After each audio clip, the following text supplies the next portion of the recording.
Higit 60 pamilya ang naapektuhan ng malakas na alon sa Naik, Cavite. Para sa detalye magbabalita live si Mon Gualvez. Mon, gaano katindi ang naging pinsala dyan? Yes, Cheryl, aabot sa mahigit 20 bahay ang tuluyang nasira dito sa Barangay Bukana Malaki sa Naik, Cavite. Yan ay matapos ngang hampasin ng sunod-sunod na malalakas na alon itong lugar.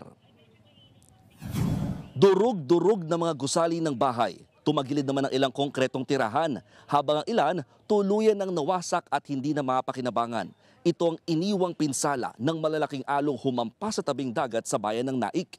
Epekto raw ito ng southwest monsoon o hanging habagat na pinalakas ng low pressure area. Kwento ng mga residente, abay mahigit 2 metrong taas ng alon ang sunod-sunod at malalakas na humahampas sa kanilang mga tirahan. Sinubukan pa raw nila maglagay ng mga sandbag pero hindi na rin kinaya at nilamon lang din ng dagat. Sabi ng barangay, aabot sa 60 pamilya ang pinakanawalan ng tirahan at pansamantala munang nananatili sa mga tent na nakapwesto sa covered court. May isa ring residente rito ang nasawi habang nasa evacuation center dala ng nerbiyos at may isa rin daw na nanganak naman dito sa lugar.